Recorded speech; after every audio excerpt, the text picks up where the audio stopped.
शैक्षणिक वर्ष सुरू होतं आणि नवीन शैक्षणिक वर्षाची काही दिवस तुम्हाला आनंदाची वाटतात.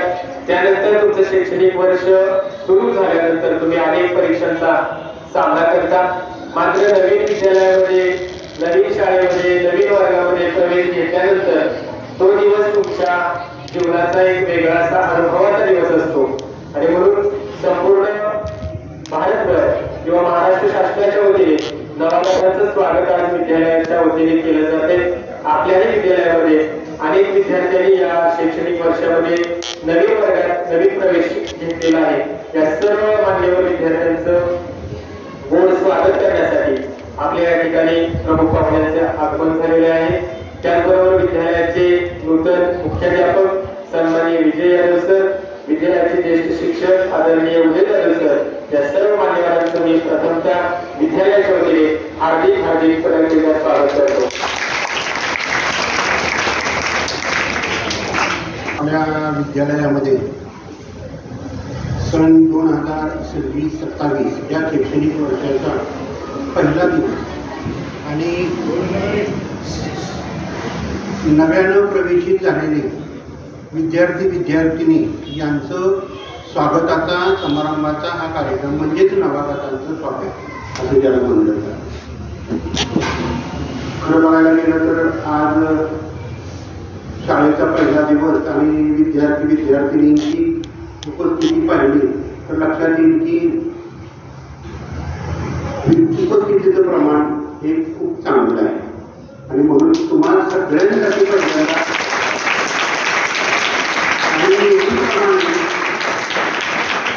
त्यातून एक गोष्ट सिद्ध होते की तुम्हा सर्व मुलांना मुलींना शाळेचं किती अट्रॅक्शन आहे की नाही. घरी कंटाळा आला होता ना सुट्टीत, हो का नाही? केव्हा एकदा शाळेत येतोय, केव्हा एकदा मित्रमैत्रिणींना भेटतोय, त्यांच्याशी खेळतोय, गप्पा गोष्टी करतोय असं झालं होतं, हो की नाही?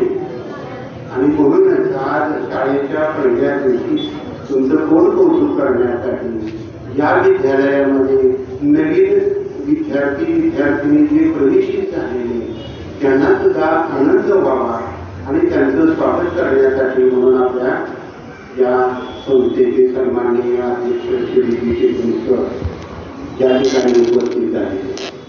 आणि मग ते तुम्हाला वर्षभर तुम्ही विद्यार्थी म्हणून कसं बिहेव करायचं याच्या संबंधी तुम्हाला मार्गदर्शन करणार. मी सकाळी तुम्हाला सांगितल्या पद्धतीनं केलं मागचं जुनं विसरून जावा, आपण नवीन वर्गामध्ये प्रवेशित झालो. एक काहीतरी नवीन संकल्प मनामध्ये निश्चित करा, एक ध्येय निश्चित करा आणि त्या दृष्टीनं वाटचाल तुम्ही करायला सुरुवात करा. आम्ही तुमच्या साथीला आहोत, सर्व शिक्षक तुमच्या साथीला आहोत. आणि सगळ्यात महत्त्वाचं तुमच्या पाठीवरून प्रेमाचा हात फिरवणारे सन्माननीय अध्यक्ष सुद्धा तुमच्या भक्कमपणे पाठीवर. त्यामुळे आता कुणाला भीतीची गरज नाही. तुम्हाला आज एक मनामध्ये दृढ संकल्प करा की मी यशस्वी होणार. बघा इथे शेजारी स्लोगन लिहायला काय लिहायला आता हा. आणि स्वतःला पहिल्यांदा कॉन्फिडन्स बिल्डअप करण्यासाठी तुम्ही स्वतःला म्हणा की मी हुशार होणारच. ऑलरेडी तुम्ही आहात, फक्त त्याला पॉलिश करण्याची गरज आहे. आणि त्याच्यासाठी ते सगळ्या शिक्षक वृंद या ठिकाणी उभा आहे. या वर्षीपासून मुख्याध्यापक पदाची धुरा माझ्याकडे आलेली. एक फक्त मी तुम्हाला वचन किंबहुना शब्द देऊ इच्छितो की या वर्षभराच्या 1.5 वर्षाच्या 2 वर्षाच्या कालावधीमध्ये जे काही आपल्याला करायचे ते आपण फक्त प्रामाणिकपणे करायचे. तुम्ही असेल, मी असेल, शिक्षक असतील आणि विद्यार्थी म्हणून तुम्ही असाल, ते फक्त प्रामाणिकपणे करा. यश निश्चितपणे तुमच्यापर्यंत येईल. आजच्या या कार्यक्रमाच्या निमित्तानं एवढं मी तुम्हाला प्रमाणित करू इच्छितो की तुम्हाला यश निश्चितपणे मिळणार आहे. फक्त तुमचे प्रयत्न प्रामाणिक असायला. आज या नवीन शैक्षणिक वर्षाच्या मी माझ्यातर्फे तुम्हाला सर्व विद्यार्थी विद्यार्थ्यांना शुभेच्छा देतो आणि संस्कृत देतो.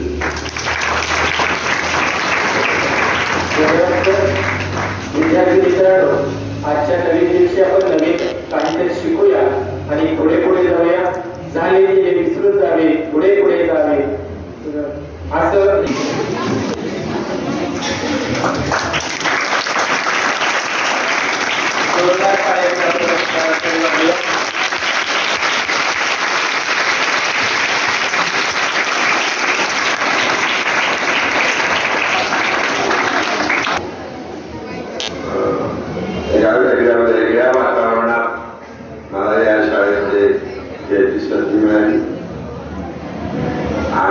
ज्या वेगळ्या वातावरण निर्माण करणारे प्रमुख आहेत ते आपल्या शाळेचे नूतन मुख्याध्यापक यादव सर यांचे सगळे काळावर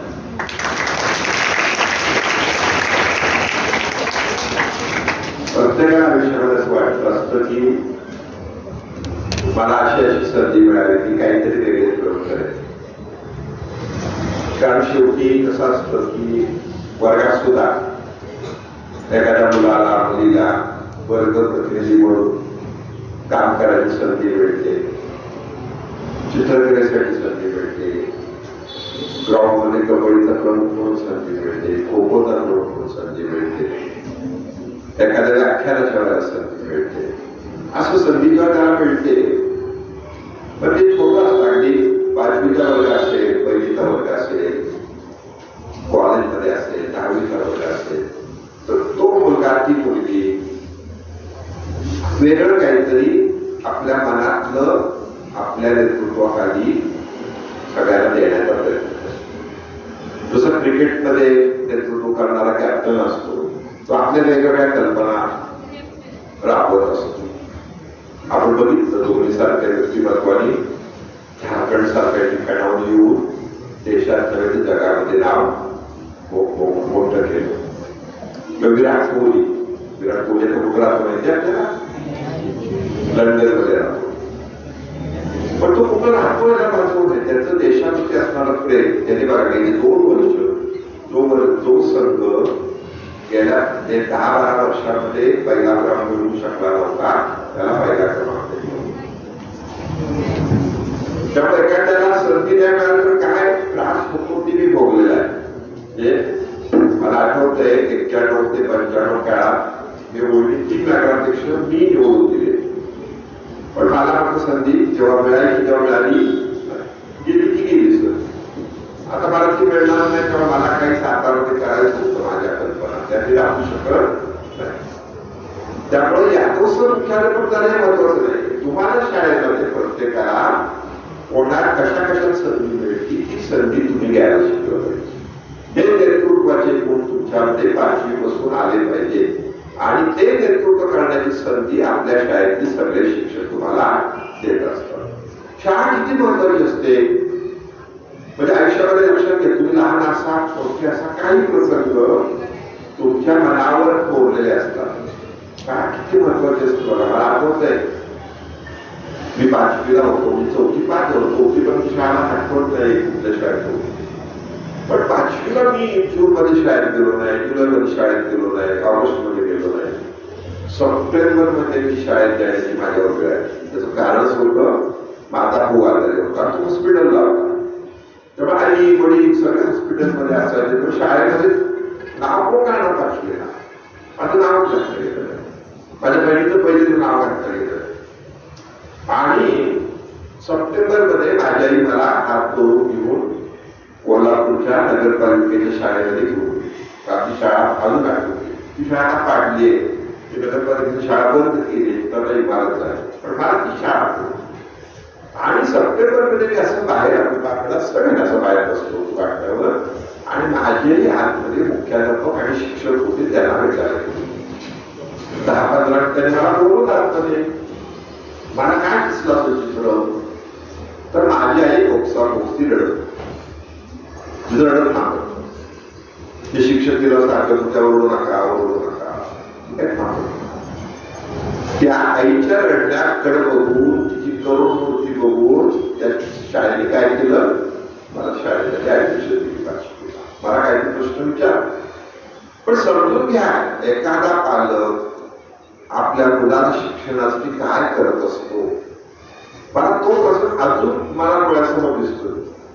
याचा अर्थ मला त्याबद्दल 5वीला मी ऍडमिशन आपल्याला कळत नसतं ना. 5वीला माझी बहीण सुद्धा शाळेत गेली नाही, 1लीला खाली खेळत बसायची. मग इथं आम्ही दुसरीला आली, आम्ही 6वीला ऍडमिशन घेतल्या राजवाड्याच्या शाळेमध्ये.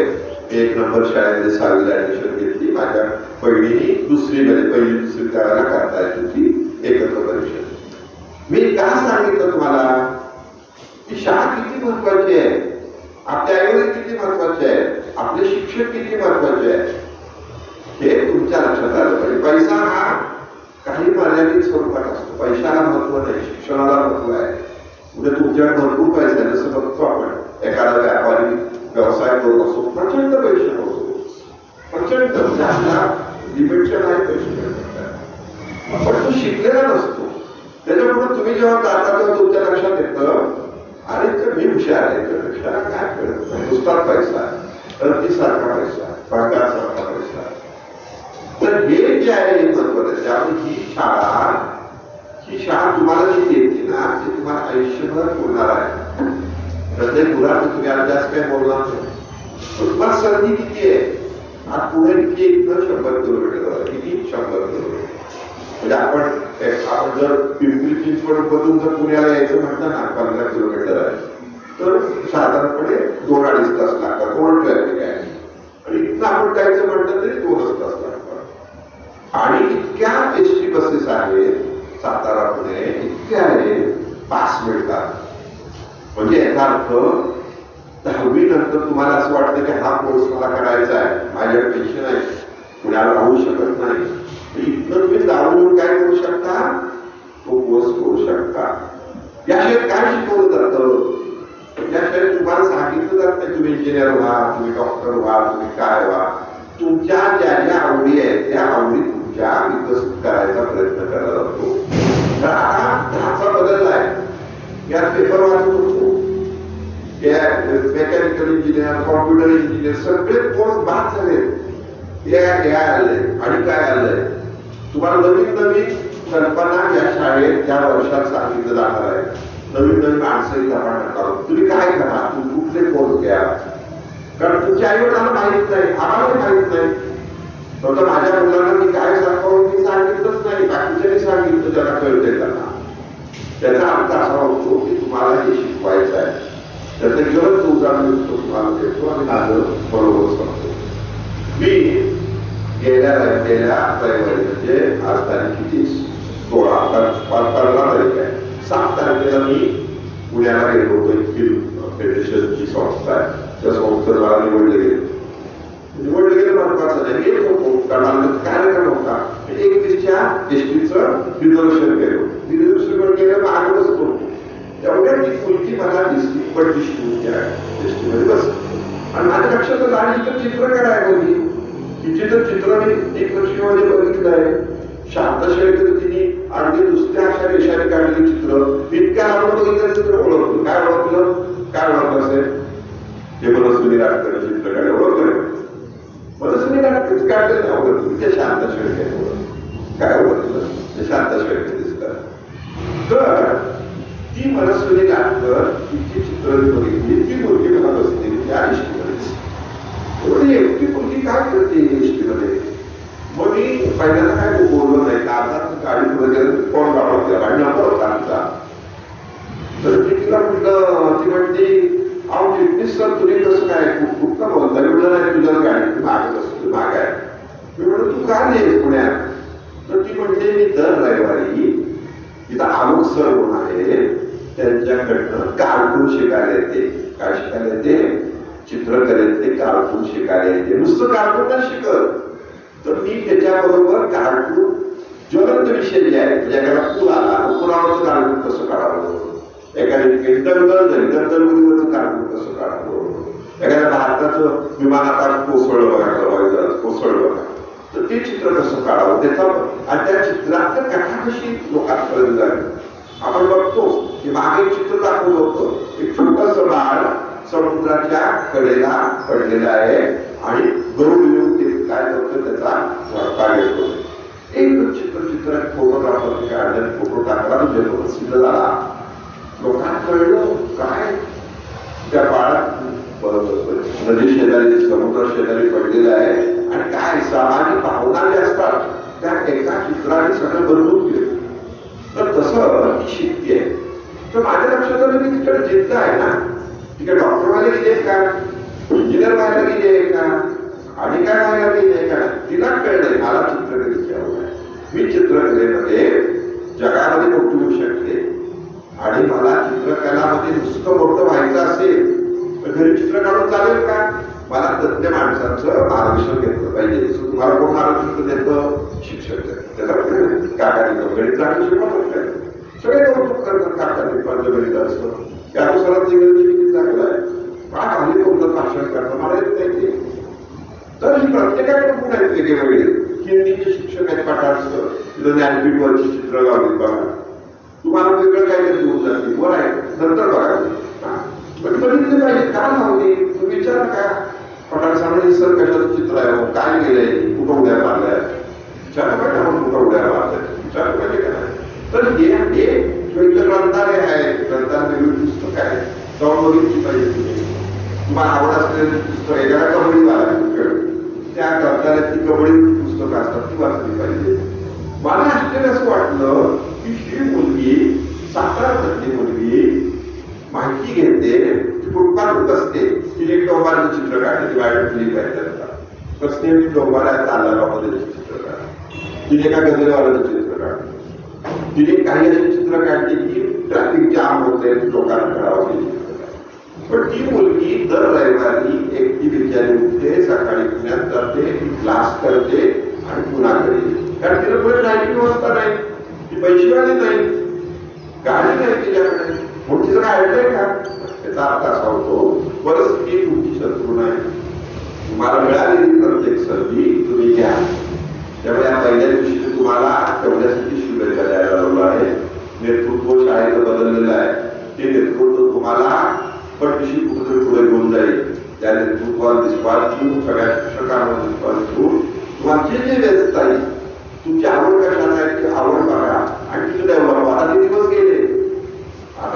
गेले एखादा चित्रकार एवढा मोठा होतो एखादा आपल्याकडे एवढं मोठं ग्राउंड आहे आता प्रचंडपणे खेळाला महत्व आलेलं आहे माहिती आहे आपल्याला कोण कुठं जाईल आपल्याला नुसतं खेळायला नाही त्याच्यासाठी ट्रेनिंग एवढे आलेले आहेत फिटनेसचे ट्रेनिंग आलेले आहेत उद्या त्यांना बघितलं आपल्या शाळेतल्या विद्यार्थी तर प्रमुख आहे फिटनेस सरांशी बोलणार आहे नंतर दिसतं मुलीबद्दल त्या मुलाबद्दल मुलाबद्दल तर तुम्हाला हे सगळं कळेल तुम्हाला आज पहिल्या दिवशी शाळेसाठी सगळ्यांनी शुभेच्छा देतो आपली शाळा किती चांगली आहे आपल्या शाळेमध्ये मध्य प्रदेशमध्ये आलेल्या मुलाला संधी आहे मुलीला संधी आहे युपी मधल्याला आहे राजस्थान कुठलाही होते आपण कधी शाळेमध्ये घेतो का घेतो मला काय आठवतं की साधारणकडे सप्टेंबरचं एखादं कुटुंब आलं आपल्या उपजीविकेसाठी त्या मुला मुलीला कुठल्या शाळेत टाकणार आहे मुली तेव्हा मला आठवतं मला सप्टेंबरमध्ये त्या शाळेत प्रवेश दिला आपल्या शाळेमध्ये कधी कुणालाही प्रवेश दिला जातो फक्त त्या विद्यार्थ्यांचं काम काय आहे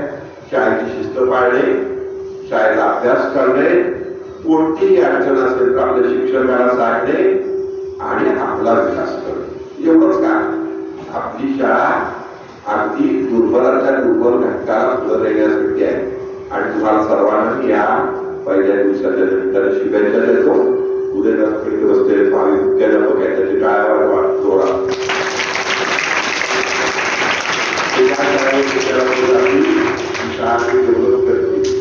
कुठली शाळा एका विद्यार्थ्यापासून जाऊ किती 1 2 3 4 8 10 आपली शाळा जेव्हा चालू झाली तेव्हा ती ऑक्टोबर मध्ये झाली दिवाळीनंतर मला अजून आठवते आणि विद्यार्थी गोळा केले पवारीमधले आणले टाकले करून आणि कुठले आणले आणि काही 20-25 विद्यार्थी होते आता विद्यार्थी त्यामुळे कधीही लक्षात ठेवायचं सरांनी सांगितलं ते महत्वाचं आहे मागच्या वर्षी सर आपल्या शाळेमध्ये 500 विद्यार्थी आहेत आपल्या शाळेत 800 विद्यार्थी कशी होते ही जबाबदारी शिक्षकांबरोबर कोणाची आहे तुमची पण आहे तुम्हाला अभिमान वाटला पाहिजे तुम्ही आजूबाजूला सांगितलं पाहिजे आमची शाळा काय झाली आमची शिक्षक किती झाले आमच्या शाळेला ग्राउंड किती चांगला आहे आमच्या शाळेला मदत कशी होते आमच्याकडे वेगवेगळे कार्यक्रम कसे होतात आमच्याकडे व्याख्याने कसे आणले जातात हे सगळं तुम्हाला बोलतात बोलणं जे आहे ना आपलं हे नेतृत्वाचं लक्षण आहे त्यामुळे तुम्ही हे सगळं करा आणि शाळा 100 वर्षी कसं टिकेल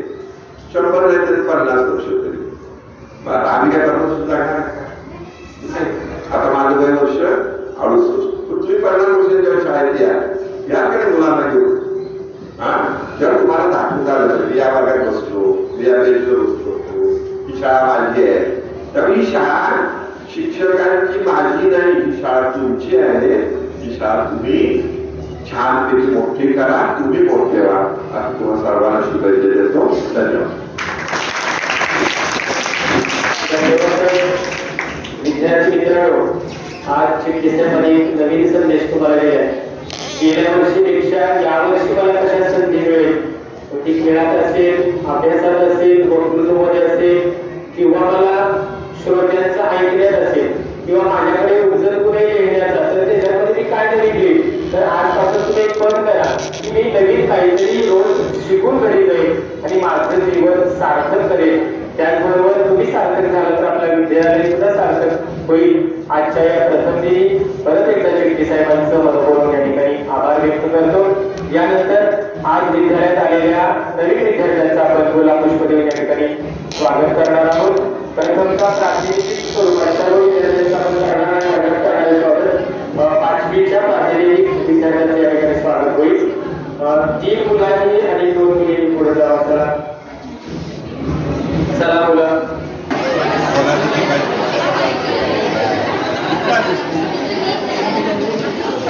सहावीचे नवीन विद्यार्थी आणि चला पुढे. सहावीचे नवीन विद्यार्थी, 6वी मध्ये नवीन विद्यार्थी चला.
नवागतांचे स्वागत करण्यासाठी लोकमंगल हायस्कूल MIDC मध्ये आपल्या संस्थेचे अध्यक्ष माननीय श्री चिटणीस साहेब उपस्थित झालेले आहेत. त्यांचे शाळेच्या वतीने आपण मनपूर्वक आभार मानूया. त्याचप्रमाणे आपल्या शाळेचे नूतन मुख्याध्यापक माननीय श्री यादव सर, ज्येष्ठ शिक्षक श्री UG जाधव सर आणि माझे सर्व शिक्षक सहकारी, त्याचप्रमाणे शिक्षकेतर कर्मचारी या सर्वांचे आणि हा कार्यक्रम ज्या सर्व विद्यार्थ्यांनी खूप उत्साहामध्ये पार पाडला असे नवीन आणि आपल्या शाळेचे आधीचे सर्व विद्यार्थी या सर्वांचे